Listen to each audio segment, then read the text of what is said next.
everyone, welcome to Montessori Matters with Blessing Fort-Ike. In this video, I discuss the 3 pillars of Montessori education. The 3 pillars of Montessori education.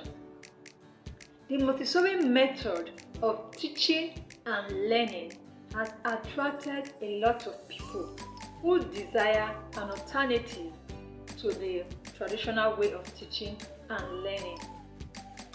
Some school administrators, homeschoolers, that's homeschool parents. When I say homeschoolers, I talk of homeschool parents.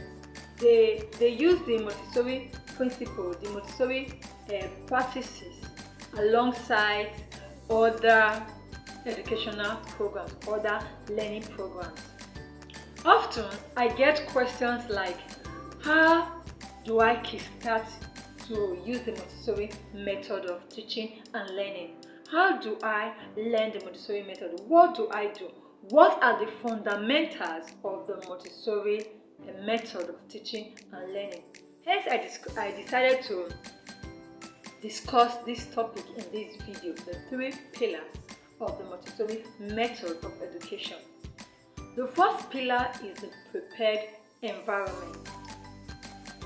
As it stands, prepared environment. The environment must be prepared. So, but what is the environment? So, taking the child as the key person centered around the learning.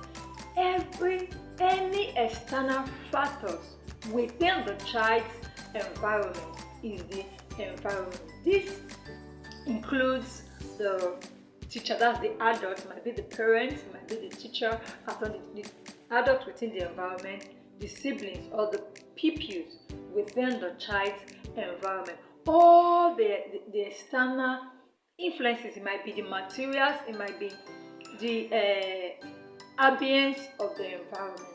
All are the child's environment and it must be prepared. What do I mean by prepared environment? That means the environment should be prepared in such a way that it meets the child's developmental needs. So what are the needs of the child? When you talk of maybe the physical needs, the intellectual needs, the language, the emotional, social, spiritual needs must be at the back of our mind. At the back of our minds when we are preparing the environment. So we prepare it in such a way that it will meet the child's needs per time. And the environment should be planned in such a way that it will have order. It should not be too busy. It should not be too much pictures on the wall. It can just be about the artwork of the child. It might be about photos of notable people, but it should not be too clustered that it will be too busy and it starts distracting the child. That's the prepared environment. Then the second pillar has to do with the material. The Montessori material, they are not toys, but they are learning aids. What do I mean? They aid learning. They facilitate learning. They help the child to internalize any concept. So we don't just buy toys, we buy learning aids that which are Montessori materials. They have what we call the inbuilt control of error. What do I mean? That means the material is prepared in such a way that when the child is working with it and the child makes an error, the child will be able to detect that, oh, I've done an error here, there's a mistake here, and the child will be able to correct it. So most of the Montessori materials are designed in that way that when the child is working with it, the child will know that, oh, this is wrong. The child will be able to correct himself. That is to build independence in the child, and that's one of the objectives of Montessori method of education, to build independence in the child. Another one is that Montessori materials, they isolate concept. That means the material can only teach a particular concept per time. Montessori don't have materials that can teach different concepts at the time. Let me say isolate concepts. Now maybe I want to teach the child about shapes. So the material that I'm using, they will have the same colors but different shapes. Not that they will have different colors, different shapes. That means the material is not as the concept is not isolated. But when it's shaped, I will have different shape but the same color. So the child will know that I'm focusing on shape. So when it's color, they will have the same shape, different colors. So the child knows that I'm focusing on colors. That's what it means to isolate concept. So another thing about the material is that they are attractive. They are attractive to the child, that the child will want to work with it, and they are engaging. They can engage the children for so long that they'll be able to internalize the concept that you want to teach the child. Then the last pillar that I want to talk about is the teacher.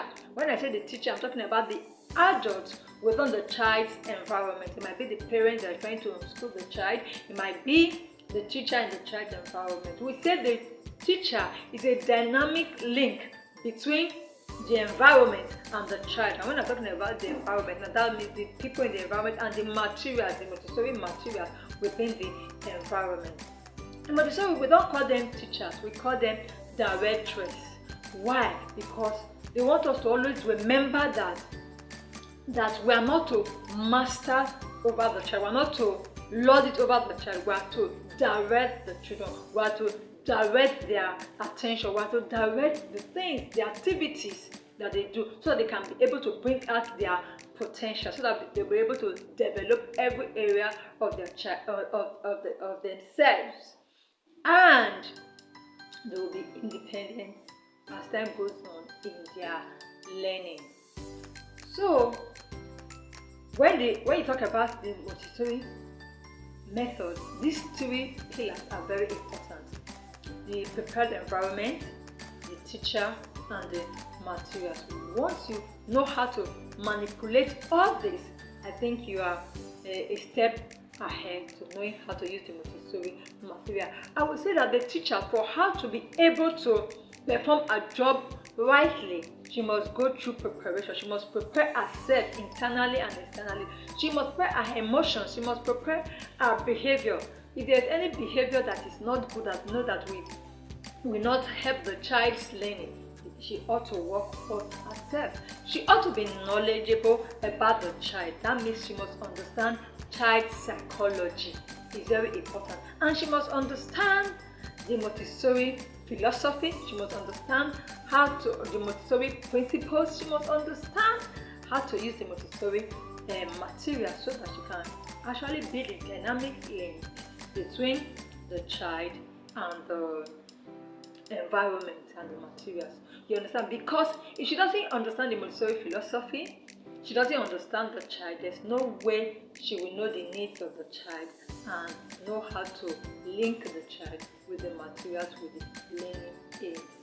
I believe that you've gotten value from this video. If you want to know more about the Montessori method of teaching, if you want to know more about the three pillars of the Montessori method, just do one of our courses, or you reach out to me, and I know you'll be grateful you did. Please give this video a thumbs up, subscribe to my YouTube channel, and share with your contacts. It will be well